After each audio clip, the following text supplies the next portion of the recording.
There's a lot of commotion in the world of Magic the Gathering right now. We have massive market swings that are the result of Innistrad Midnight Hunt's release. We have the TCGplayer disaster, which just unfolded over the last 24 hours. And on top of that, we have more print issues with Innistrad Midnight Hunt. Magic.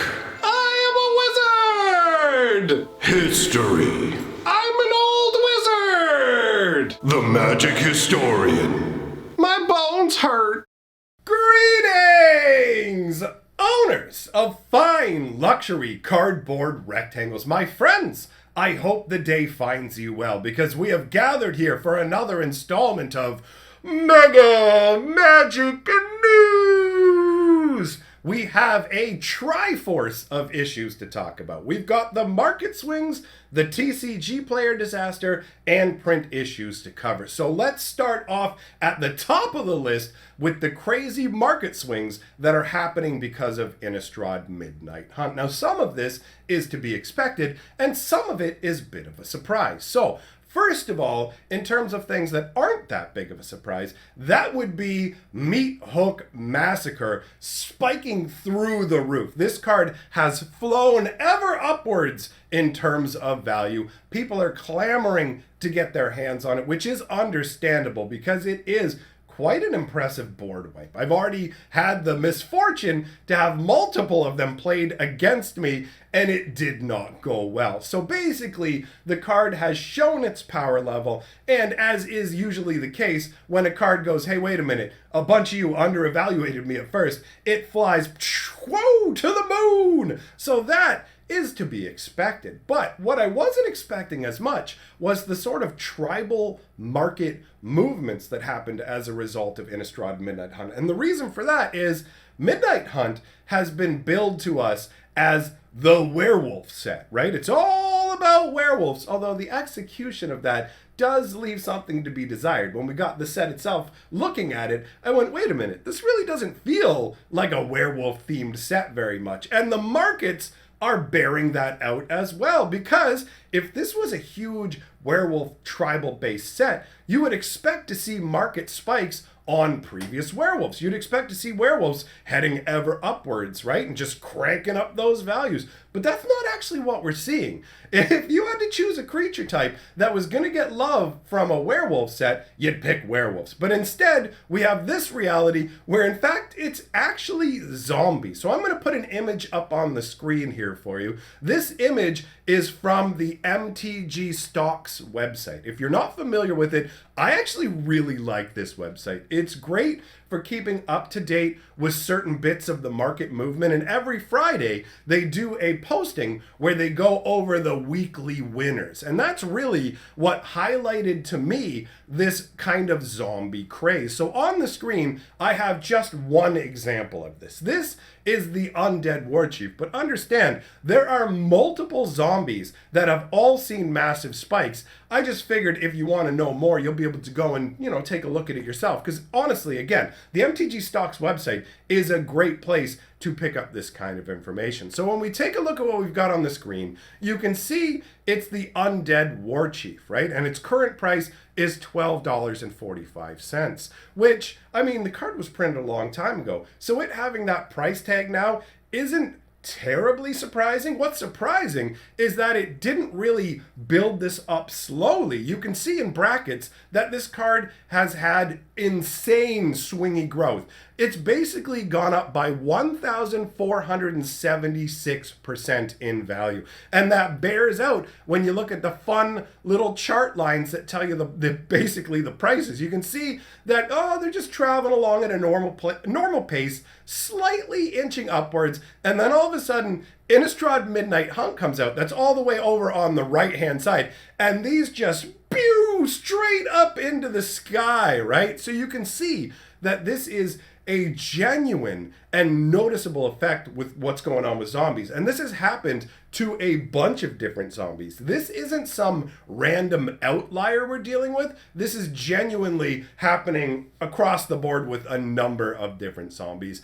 And it feels weird to me because when I think of Innistrad, I mostly think of werewolves and vampires, right? I don't really pay that much attention to zombies, but in all fairness, zombies have been around for a long time, and I suppose you could reason some of this away by saying that, look, yes, even if the set was super werewolf themed, there aren't that many werewolves to draw on from Magic's past to have a bunch of spikes. But either way, for me, it's definitely noteworthy that the werewolf set is spiking zombies, right? So you can go and check out that website yourself if you're interested. Next, let's talk about TCGplayer. So if you didn't already know, before we actually talk about the story, I'll take a moment to let you know, I have a TCGplayer link. It's down in the description below. So if you're ever buying cards online and you use that link, then I actually get a little bit of money. I'm like a part of the mafia. I get to wet my beak, give me a little taste. So if you're going to be buying stuff online,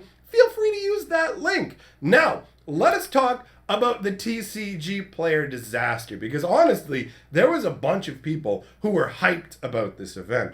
If I'm not mistaken, what happened was, over the last 24 hours, TCGplayer had this massive sales event, which is really the equivalent of their Black Friday sale, right? This is the biggest, the boldest, the best of the yearly sale. So the idea behind this one, as far as I understand it, is you can buy Magic cards, buy as many Magic cards as you want, and you will get 15% of the amount that you spent on these cards given back to you. I believe in like digital currency that you can spend on the website. But either way, it's like the equivalent of a 15% discount. And that applies on cards up to a value of, I think it was $50, something like that. Or maybe it was a higher cap. That part, maybe don't take that part for 100% correct, because maybe the cap was actually higher and you could buy cards that were hundreds of dollars, and maybe the amount you could get back, that's what it was. The amount you could get back on any individual card at most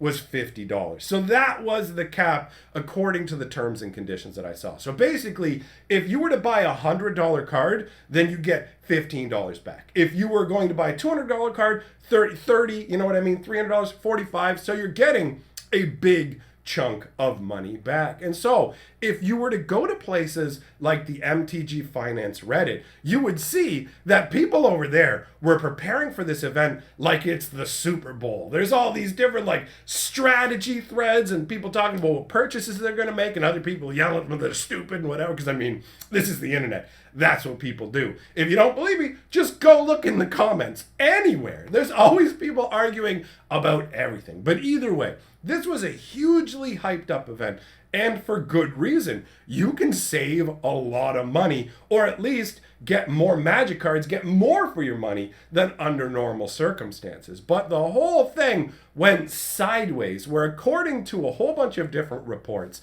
the site was basically unavailable for hours. Nobody was able to put purchases through, really. So, I mean, there may have been some people. The people who put their purchases through probably aren't complaining online.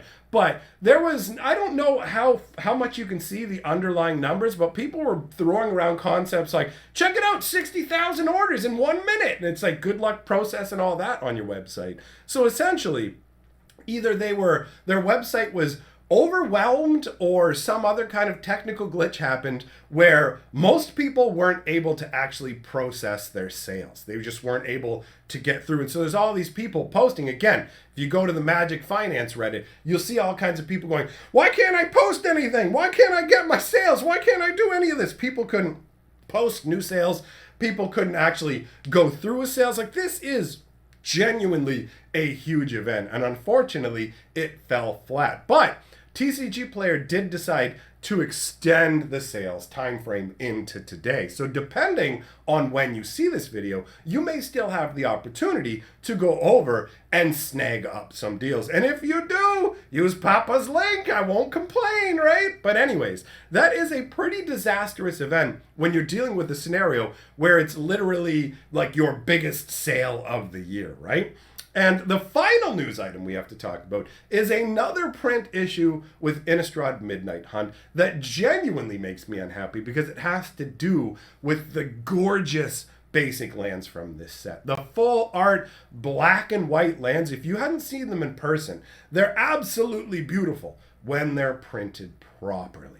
But there are a ton of reports out there of people buying bundles and boxes and getting lands where there's literally no gloss, there's no shine to them. They look flat and like misprinted essentially. I've been looking over the different images, and compared to what I saw in person when I was opening packs looking at the lands, there is definitely a genuine issue, which, as I said a moment ago, is a massive shame because they are truly striking lands. In my opinion, aside from like outliers like the expensive unlands and things like that, they're pretty much the best full art lands Wizards of the Coast has ever made. I would happily grab stacks of these things, but when you've got the issue where you can't be guaranteed to the quality level of them, that makes for a bigger problem. But anyways, that sums up all the news I have to talk about today. Big thank you to all my patrons for supporting my channel, and I will see you all, my friends, next time.